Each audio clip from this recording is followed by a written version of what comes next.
Bismillahirrahmanirrahim.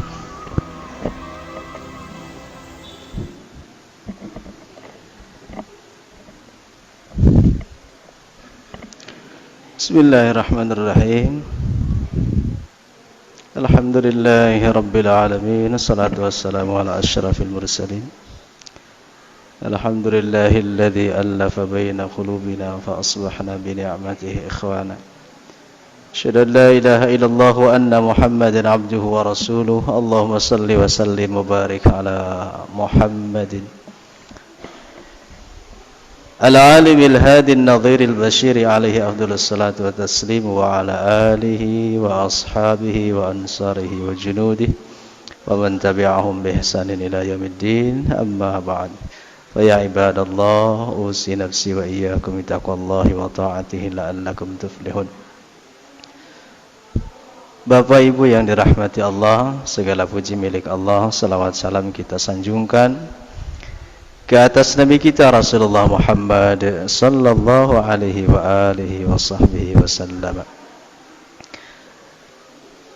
Jamaah yang dimuliakan Allah, alhamdulillah atas nikmat dari Allah Ta'ala, kita dipermudah untuk melangkahkan kaki ke majelis ini. Semoga siapapun yang telah berbuat baik kepada kita semuanya, Allah Ta'ala menjadikannya sebagai amalan salihan, amal salih di hadapan Allah Ta'ala.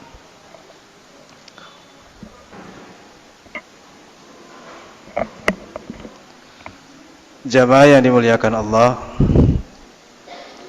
kita melanjutkan bacaan hadis kita dalam kitab Arba'in An-Nawawi, hadis yang ke-7 adalah Rasulullah sallallahu alaihi wa alihi wasallam. Terima kasih. Beliau bersabda, hadis ini diriwayatkan oleh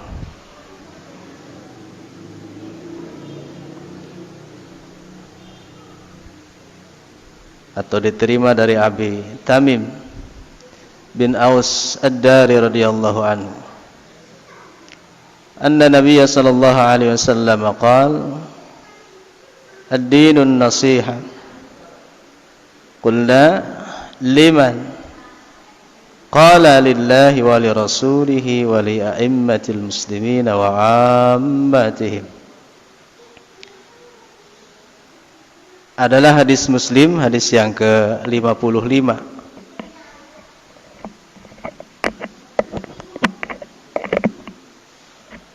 Hadis Muslim, hadis yang ke-55. Bapak nanti silahkan buka dalam Sahih Muslim. Adakah benar seperti demikian? Nabi SAW bersabda, agama itu nasihat.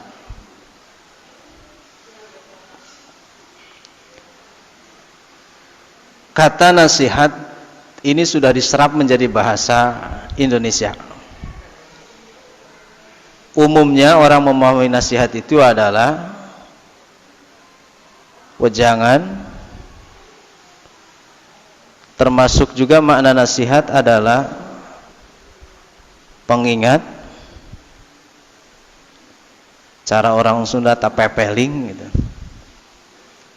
dan segala bentuk makna lainnya yang bisa mengarahkan lagi langkah seseorang untuk menjadi benar. Sehingga dengan pengertian demikian, siapapun sangat membutuhkan nasihat. Bahwa nasihat itu adalah peringatan, pengingat, pepeling, maka setiap orang itu membutuhkan nasihat tanpa terkecuali. Sebab seperti mana yang telah kita ketahui, pada dasarnya setiap manusia itu sangat sekali berpotensi untuk salah. Terlepas siapapun, setiap kita itu punya potensi untuk salah. Ada ungkapan yang berungkap al-insanu ma'alul khata wan nisyan. Tetapi benar kalau manusia itu siapapun berpotensi untuk salah, seperti juga sangat berpotensi untuk siapapun menjadi benar. Peluang untuk menjadi benar dan salah bagi kita sangat mungkin. Oleh sebab itu, nasihat kapan saja, di mana saja, dan untuk siapa saja sangat dibutuhkan. Bapak nggak usah melihat berarti dia tokoh agama tak butuh nasihat. Bapak nggak usah berpikir kalau ustadz itu tak butuh nasihat. Kita semua ini butuh nasihat. Sewajarnya nasihat kadang-kadang bisa diterima dengan lapang dada, kadang-kadang juga ditolak dengan berbagai sebab. Orang mukmin diajarkan oleh Allah Ta'ala untuk menerima dalam keadaan apapun dan bahkan dengan cara apapun nasihat itu. Sebab ada kalanya nasihat dirasa perih, panas, tidak mengenakan, tetapi bisa jadi esok lusa justru menjadi penyebab dia selamat dari satu perkara. Tentu saja seelok-elok nasihat itu yang disampaikan dengan cara yang baik. Tetapi pun ketika ada seseorang yang mengingatkan kita dengan cara-cara yang kurang baik, kurang mengenakan, tetap saja kita diharuskan untuk menerima nasihat itu. Jamaah sekalian, kemampuan seseorang menerima nasihat itu sangat bergantung kepada kebersihan diri dan hatinya. Ada orang yang begitu mudah menerima nasihat. Ada juga orang yang begitu susah menerima nasihat. Semakin bersih hati seseorang, akan semakin mudah dia menerima nasihat. Semakin kotor, semakin bermasalah hati seseorang, dimungkinkan akan semakin susah menerima nasihat. Andai kata nasihat itu kita anggap sebagai obat bagi si sakit, maka tak ada nasihat itu yang mengenakan. Seperti hampir-hampir tidak ada obat yang enak. Tentu dirasa pahit. Tapi bisa siapa, barang siapa yang menginginkan sehat, mesti pahit sepahit apapun dimakan itu obat. Sesiapa yang menginginkan benar dalam hidup, tepat dalam langkah, benar dalam mengambil keputusan, maka mau tidak mau, suka tidak suka, dia harus menerima nasihat. Walaupun sekali lagi lumayan berat, apalagi yang tidak terbiasa. Penyakit hati itulah yang mengganjal seseorang untuk bisa menerima nasihat. Di antara sekian banyak penyakit hati yang mengganjal seseorang untuk tidak bisa menerima nasihat dengan lapang dada adalah al-kibru, takabur itu sendiri. Pada prinsipnya takabur itu, kesombongan itu berdasar kepada satu hal, yaitu al-muta'ali, merasa diri tinggi lebih daripada orang lain. Tentu dalam konteks nasihat lebih merasa tinggi daripada orang yang memberikan nasihat. Padahal ini adalah awal kecelakaan bagi siapapun. Apalagi orang yang sudah punya embel-embel tertentu. Ustadz lah, nah ini nih kesini nih kan, ustadz lah gitu, kiai lah, ajengan lah, seolah-olah dia kebal, dia sudah tidak berhak lagi menerima nasihat.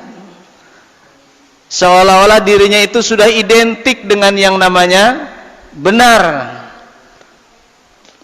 Kalau dia tidak pandai mengoreksi dirinya, mengevaluasi amalannya, sangat berat bagi orang seperti ini untuk menerima nasihat. Lebih-lebih lagi ketika nasihat itu datang dari orang yang maaf, lebih rendah daripada dirinya.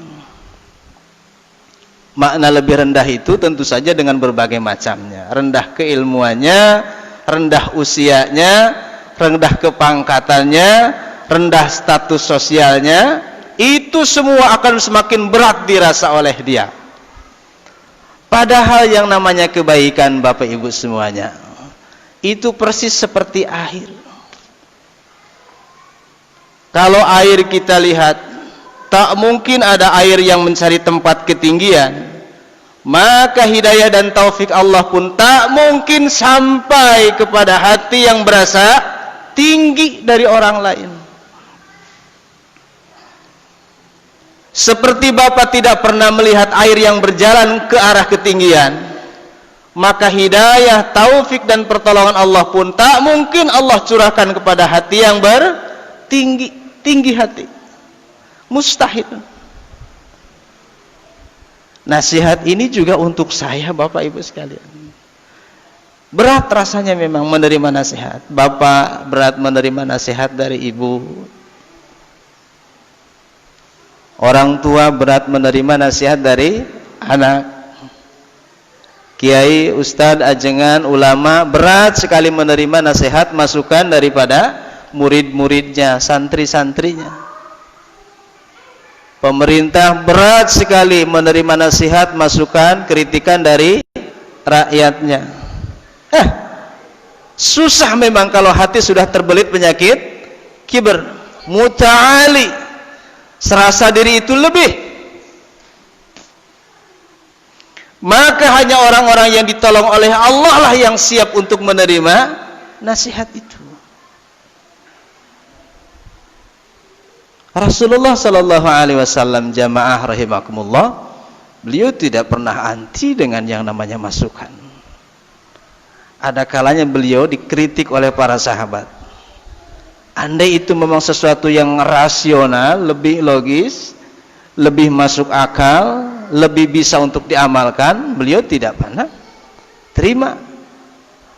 Warisan keikhlasan dan kejernihan hati ini juga menjadi warisan paling mahal untuk para sahabat besar yang di kemudian hari mereka menjadi khalifah. Abu Bakar Siddiq pernah dikritisi oleh sahabat dekatnya Umar. Umar pernah dikritik oleh sahabat-sahabat lainnya ketika menentukan tentang satu perkara. Dan tradisi seperti itu biasa. Kita, entah siapa kita, entah seberapa tinggi derajat kita, entah semahal apa harga kita di hadapan Allah Ta'ala, kita kadang-kadang berat sekali menerima nasihat. Jamaah sekalian, ciri orang yang Allah anugerahkan taufiknya adalah dia mudah sekali menerima masukan dan nasihat dari orang lain. Wasiat Al-Quran juga demikian. Saya tak usahlah cerita ayat-ayat yang panjang, surat-surat yang jarang didengar. Kalau saya sebutkan juz 30 kan sering didengarnya, Pak ya. Salah satu ciri khas orang bertakwa, beriman adalah tawasau bil haq, tawasau bis sabr. Saling menasihatkan, saling mengingatkan dalam kebenaran, saling mengingatkan dan terus saling mengingatkan dalam kesabaran. Kalau sebutannya mengingatkan, Bapak Ibu rahimakumullah, jamaah sekalian, berarti sejatinya hal tersebut, perkara tersebut sudah diketahui, tetapi kemungkinan lupa, maka perlu untuk diingatkan kembali. Allah ini membuat kalimat dengan diksi tawasau bil haq, tawasau bis sabr. Yang disebut adalah al-haq dan as-sabr. Ini yang menjadi objeknya, ya, yang menjadi objeknya. Cara santri tak jadi maf'ulnya gitu deh. Dua hal ini yang Allah sebut, saling mengingatkan dalam kebenaran, saling mengingatkan dalam kesabaran. Dua hal ini yang Allah sebut. Kenapa?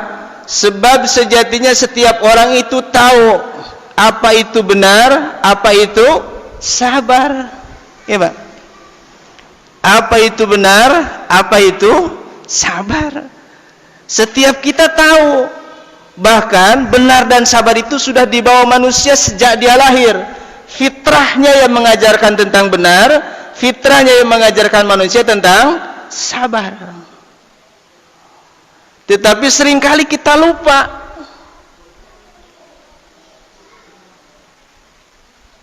Bukankah kalimat al-haq itu mudah sekali diucap? Seperti sabar juga mudah sekali diucap. Tapi pengamalannya, pelaksanaannya, ajib lah pokoknya. Luar biasa susahnya.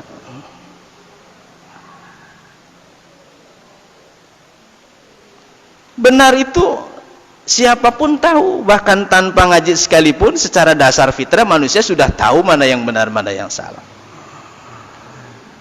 Oleh sebab itu Al-Ghazali ketika menerjemahkan dosa itu menurut beliau adalah ma yukadzibu bihi qalbuk, apa yang hatimu mendustakannya itulah dosa.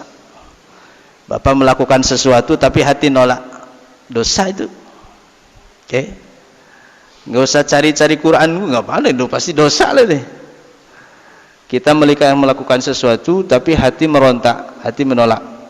Ciri hati menolak melakukannya malu, Pak. Ciri hati menolak apa? Melakukannya malu.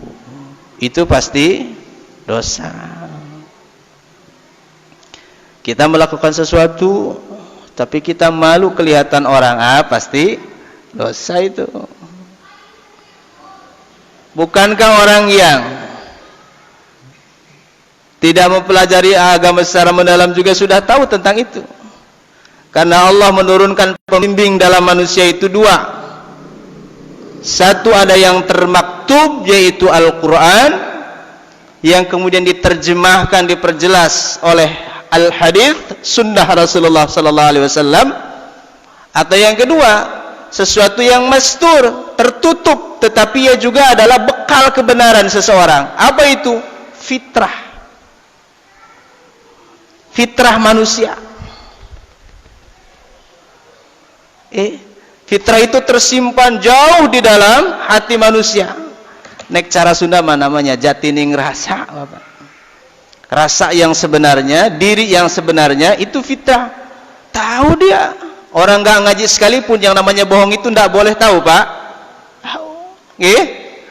Orang nggak ngaji sekalipun yang namanya zalim, merampas hak orang lain nggak boleh tahu itu. Tahu dia.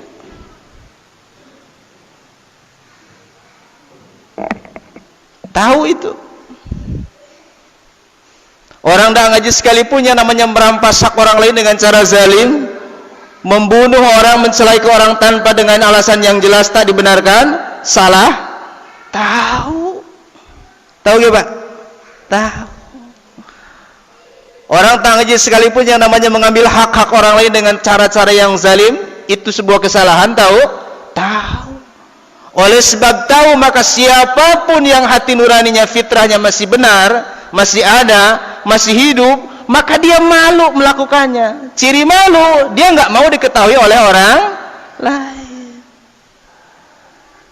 Celakanya orang kalau fitrahnya saja sudah mati sekarang. Melakukan kezaliman itu sesuatu yang biasa bagi dia. Bahkan dicarikan dalil untuk membenarkan perilakunya. Merampas hak orang lain itu dianggap wajar, bahkan dicari-carikan dalilnya untuk itu. Entah sebagai apalah, entah itu sebagai pembenaran atau apa, justifikasi. Begitulah ketika manusia nuraninya, fitrahnya sudah mati. Maka benar ulama salaf itu seringkali berkomentar, manusia kalau sudah fitrahnya sudah mati, manusia kalau fitrahnya sudah mati, tak ada lagi penerang jiwa yang bisa menunjukkan jalan, yang membuat dia mempunyai rasa takut dan punya rasa malu. Dia akan lebih sadis lagi daripada binatang sekalipun. Sebuas-buasnya singa, Bapak, tak mungkin dia mengusik saudara dan anaknya. Tapi manusia kalau sudah buas, bukan sekedar bakwan, mendoan, daging ayam yang dia makan, aspal sama minyak curah pun dia minum. Orang kalau fitrahnya sudah tidak jalan, Jangankan hewan dia bunuh, manusia pun dia bunuh. Pak, segila-gilanya binatang punya batasan. Punya batasan. Fitrah dalam tanda kutip, Allah bimbingkan ke dalam dirinya. Gilanya hewan itu kalau diganggu saja sama bapak. Kalau nggak diganggu mah nggak apa-apa. Orang kampung saya sekarang lagi ngamuk-ngamuk. Singkongnya, ubinya dipaling terus sama babi itu, nih babi hutan. Marah-marah dia ke babi. Tak ada yang salah. Andai saja ekosistemnya, alamnya, hidupnya, rumahnya tak diganggu oleh manusia, tak mungkin dia ke kampung. Pak, serakahnya manusia itu lebih daripada itu. Kambing makan daun singkong, ayam makan singkongnya, manusia ya daunnya ya betingnya, dua-duanya dimakan sama dia.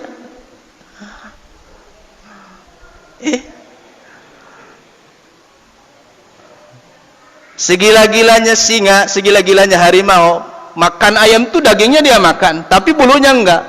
Orang ya dagingnya ya bulunya diambil semua sama dia. Susah memang kalau fitrah sudah tercerabut dalam dirinya. Sama sekali dia tidak punya nasihat, sama sekali dia tidak punya pembimbing, nggak ada irsyad, nggak ada rusyd, nggak ada pembimbing, sehingga hidupnya itu jauh lebih jahat daripada binatang sekalipun. Bukan tak punya hati kata Allah, bukan tak punya mata kata Allah, bukan tak punya telinga kata Allah, tapi mata, hati dan telinganya telah tertutup semuanya, sehingga gelap bagi dia. Apa saja bisa dimakan, apa saja bisa diambil, asal saya suka, asal saya mau, dia akan kerjakan semuanya. Lahum qulubun la yafqahuna biha, walahum adhanun la yasma'una biha, walahum a'yunun la yubsiruna biha. Mereka punya hati tak bisa peka dan berfikir. Mereka tak punya mata tapi tak bisa memandang yang benar. Mereka punya telinga tapi tak bisa mendengar yang benar. Kata Allah, lahum qulubun la yafqahuna biha, walahum a'yunun la yubsiruna biha, walahum adhanun la yasma'una biha, ulaika kal an'am. Mereka itu persis seperti binatang.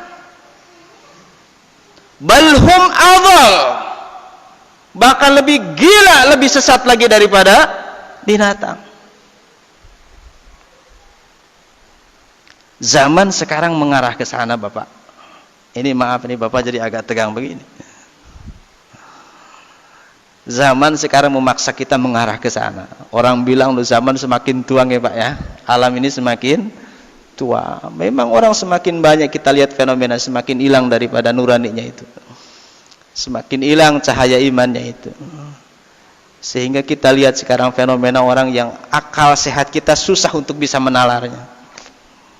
Kok bisa-bisanya, kok tega-teganya, gitu Pak. Nggak habis pikir. Kok bisa-bisanya, kok tega-teganya, kan begitu. Masa iya sih orang sedemikian lagi susahnya kejepit, ada bantuan sesuatu yang sudah diprogramkan negara, kok diambil, kok tega-teganya. Masa iya sih ada seorang anak membunuh orang tuanya, dia ngasuh dari kecil, dia bayi dari kecil, dia berkeinginan anaknya itu suatu saat akan menjadi sandaran hidupnya, kok dibunuh, kok tega-teganya. Masa iya sih seharusnya tanah bumi lautan ini menjadi alat untuk menyejahterakan bangsanya. Ada orang yang sama sekali tak punya tanah barang sekeping tangan, tapi di luar sana ada satu orang yang memiliki lahan ratusan ribu bahkan jutaan hektar. Kok teganya. Susah menalar orang ketika dia sudah keluar dari fitrahnya. Fitrah itu, cahaya Allah itu telah hilang, cahaya itu telah kabur. Dia sendiri hidupnya tanpa ada bimbingan apapun, ditumpah lagi, disokong lagi dengan kekuasaan yang sedang dimiliki, akan semakin jauh lagi daripada kebaikan. Jamaah sekalian yang dimuliakan Allah, Al-Quran telah begitu banyak bercerita tentang sejarah orang-orang terdahulu. Sejarah yang seperti apapun, perilaku yang seperti apapun, tingkat kezaliman yang seperti apapun, kerakusan yang seperti apapun, itu sudah diceritakan panjang lebar, dan berbagai macam cerita, kisah kaum yang Allah binasakan pun tak hitung dalam Al-Quran. Tinggal kita mau mempelajari dan mengambil hikmah dari semuanya. Saya seringkali mengucap, tak ada sesuatu yang baru di alam semesta ini. Yang ada adalah sejarah yang terus-terusan terulang. Aneh sekarang ada sesuatu kezaliman yang terjadi, demi Allah, ratusan tahun, ribuan tahun yang lalu sudah ada kezaliman yang serupa. Andai saja sekarang ada penindasan, dulu ratusan tahun yang lalu pun sudah ada sejarah yang sama. Yang beda adalah aktor dan pelakunya saja. Dulu ada Fir'aun, sekarang ada siapa? Dulu ada Qarun, sekarang ada siapa? Dulu ada Haman, sekarang ada siapa? Itu saja yang membedakan. Jadi nggak aneh sebenarnya. Oleh sebab itu, saya mengingatkan kita semuanya, mengajak kita semuanya jamaah sekalian, kita pun nggak usah terkaget-kaget. Biasa saja. Hal itu memang biasa terjadi. Terpenting dari semua yang penting adalah ketika kita berbicara dulu bahwa kelompok manusia itu terbelah menjadi dua. Saat ada Ibrahim alaihissalam, di situ ada Numruz. Saat ada Musa alaihissalam, di situ ada Fir'aun. Saat di zaman Nabi SAW ada Abu Jahal dan kawan-kawan. Saya bertanya sekarang untuk diri saya, lalu kalaupun ada kebelahan seperti tadi, dunia terbelah menjadi dua, Bapak ada di kelompok yang mana? Kita ada di kelompok yang mana? Itu yang paling penting. Berulang-ulang kita baca ceritanya Firaun. Al-Quran panjang lebar bercerita tentang dia. Satu-satunya manusia yang aibnya dibuka sangat jelas. Auratnya Allah buka sangat gamblang. Keburukannya Allah buka sangat gamblang. Tak ada alang-alang, tak ada penghalang apapun. Dia Firaun. Cukup kita membaca tentang sejarahnya. Allah sedang bercerita, tuh Firaun tuh kayak gitu. Kamu kayak ngapa? Allah sedang berkata, tuh Firaun tuh jahatnya kayak gitu. Lah kamu sekarang baiknya kayak ngapa? Atau jangan-jangan kamu jahatnya juga kayak dia? Ada Firaun abad dulu dan sekarang ada Firaun now gitu. Pemimpin zalim itu sudah Allah ceritakan panjang lebar dalam Al-Quran dengan berbagai macamnya, dengan berbagai versinya. Dan sejarah selalu berulang. Seperti kebaikan, tokoh dan aktor kebaikan pun akan selalu ada. Maka ekstra keras kita harus berupaya bahwa pastikan diri kita semuanya ada di antara Hizbul Haq. Kita berada pada golongan yang benar. Kita berada pada kelompok yang memang diwariskan oleh para anbiya dan mursalin untuk tetap berjalan, beramal, berperilaku dan berpihak kepada kebenaran itu. Walaupun Bapak Ibu sekalian jamaah rahimakumullah, tantangan itu semakin hari semakin besar. Tidaklah kalau tantangan itu semakin ringan. Rasulullah SAW dulu berujar, alaikum bin nawajid, pegang ya, kemudian gigit dengan gigi geraham. Andai saja zaman semakin mudah untuk diamalkan, untuk mengamalkan sunnah Rasulullah SAW, tentu saja Nabi tidak akan berujar gigit dengan geraham kalian. Itu kan gambaran saking susahnya yang namanya memegang kebenaran. Serba salah nih Pak sekarang. Kata Nabi kan begitu, kal qabd alal jamrah, seperti bara. Seperti bara. Bapak, bara bahasa Jawanya apa Pak? Kenapa? Bramba. Itulah cara Sunda taruhak gitulah. Ruhak Pak. Ruhak. Bara api. Dilepas Bapak nggak punya api, dipegang panas. Itulah kebenaran hari ini. Dipegang panas, dilepas gak punya api. Hari ini tuh serba salah.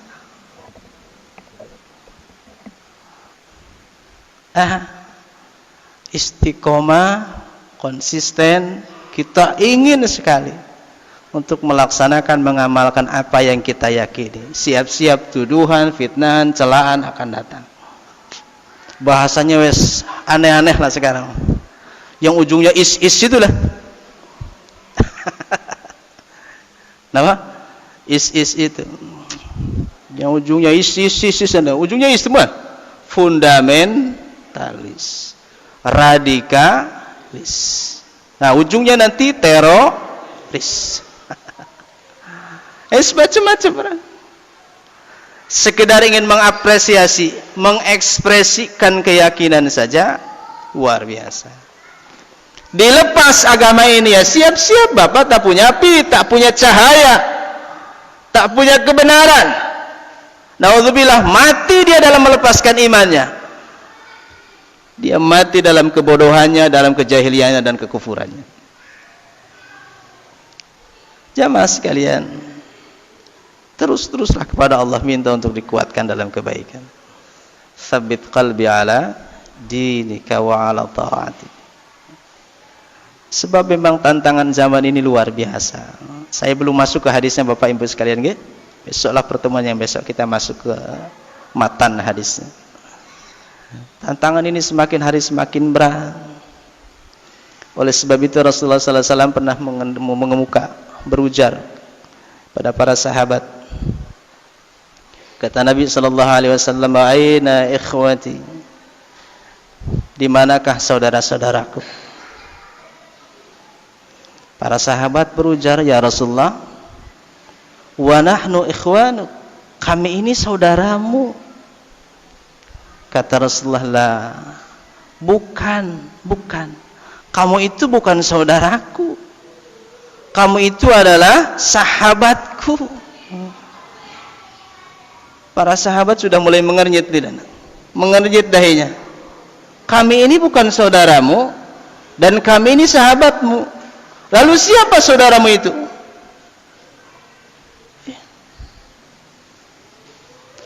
Alladzina yahyuna min ba'di, yaitu orang-orang yang hidup nanti setelah peninggalanku. Mereka hidup sepeninggalanku puluhan, ratusan, ribuan tahun yang lalu. Dan mereka tetap komitmen dengan kebenaran. Ini sampai rusak begini Kang Selamat. Darah mudanya keluar sepertinya ini. Ya.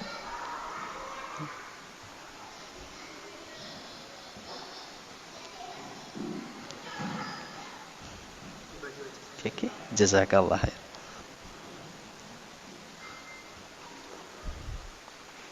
Mereka hidup puluhan ratusan tahun yang akan datang, tapi mereka bersikukuh untuk memperjuangkan, mengamalkan, berpihak kepada sunnahku. Itulah saudaraku. Ya Pak, ini bahasa saya, orang kampung, bahasa orang kampung. Nek para sahabat iman saat itu, pembimbingnya saja masih ada, nggih Pak? Pembimbingnya masih ada. Lah Bapak melihat wajah Nabi nggak pernah, bertemu apalagi, bersua dengan anaknya juga nggak pernah. Sekarang iman, luar biasa. Maka mutiara itu tak boleh hilang. Sekeras apapun tantangan zaman, tetap kita harus berupaya keras. Doa, ikhtiar, ini salah satu bagian ikhtiar itu. Untuk tetap memelihara iman, sebab tak ada yang bisa memelihara iman kecuali ilmu, dan ilmu akan didapat di majelisnya. Satu. Yang kedua, kalaulah saja kita sudah merasa sedemikian repotnya kita berpihak kepada kebenaran, bayangkan oleh Bapak apa yang akan terjadi 5, 10, 20 tahun yang akan datang. Yang itu adalah hidup generasi anak-anak kita, cucu-cucu kita. Andai sekarang Bapak sudah merasa berat sekali hidup di zaman seperti ini, zaman fitnah, kata Nabi sallallahu alaihi wasallam, begitu beratnya. Bayangkan 5, 10, 20, 30 tahun yang akan datang, dan itu masanya anak cucu kita akan seperti apa lagi? Makanya Rasulullah sallallahu alaihi wasallam terus dan terus menasihatkan kepada kita, adibu, ajarkan, didik anak-anak kalian. 1, untuk cinta kepada Allah Ta'ala. 2, ittiba kepada Rasulullah sallallahu alaihi wasallam. 3, dekat dengan Al-Quranul Karim. Sebab dengan 3 modal inilah Allah akan selamatkan siapapun yang berpihak kepada ketiganya. Entah di zaman mana, di tahun berapa, selama dia konsekuen dengan 3 hal ini, Allah selamatkan.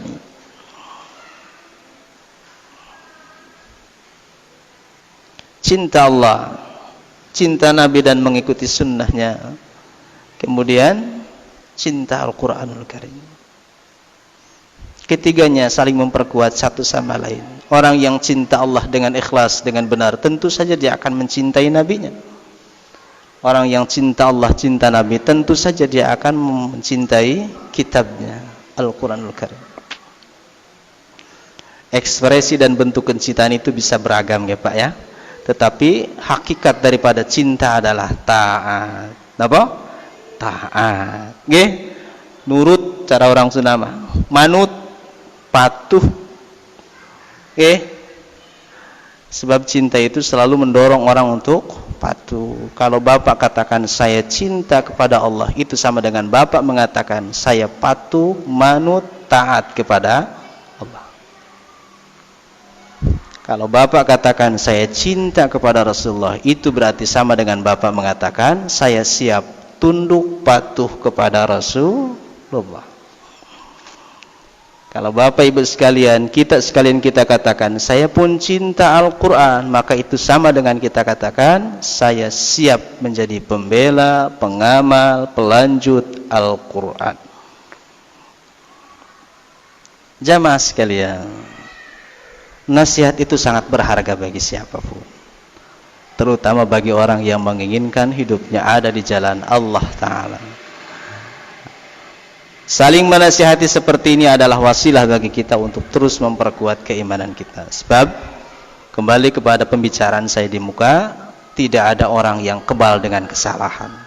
Setiap kita sangat mungkin terjebak dengan sebuah kesalahan. Maka nasihat, pengingat menjadi sesuatu yang wajib kita terima, wajib kita amalkan bagi sesiapa yang mengarah hidupnya kepada kebaikan. Doakan saya Bapak Ibu sekalian, mohon maaf lahir batin bila ada hal-hal yang kurang berkenan di dalam hati Bapak Ibu sekalian. Jangan lupa kasih masukan, saran atau apapun yang bisa memperbaiki saya bila ada sebuah kesalahan. Jamaah sekalian yang selamat dan Bapak Ibu semuanya, saya tidak bisa berlama-lama. Selepas ini pun saya tidak bisa ikut berjamaah sholat isya Kang. Ini langsung ke Kaunganten. Jadi mohon maaf sekali tidak bisa bersama-sama dengan Bapak Ibu sekalian semuanya. Itu saja, semoga Allah membimbing kita semuanya. Allah hadiahkan istiqamah kepada kita semuanya. Jangan cabut Allah dalam hati kita kebaikan, fitrah dan nasihat, sehingga kita tidak terjerumus dalam umumnya golongan orang-orang yang ada pada zaman ini. Tetapkan kita dalam kebaikan dan di ujung usia kita semoga Allah hadiahkan husnul khatimah. Bapak Ibu sekalian yang dirahmati Allah, sekedar pengingat diri, andai pun ada kebaikan yang bisa diambil oleh Bapak semuanya, hanyalah hadiah saja dari Allah Ta'ala. Saya akhiri, hasbunallahu wa ni'mal wakil. Aqulu qali hadza fastaghfirullahal azim li wa lakum wa lisairil muslimin. Hadanallahu wa iyyakum. Assalamualaikum warahmatullahi wabarakatuh.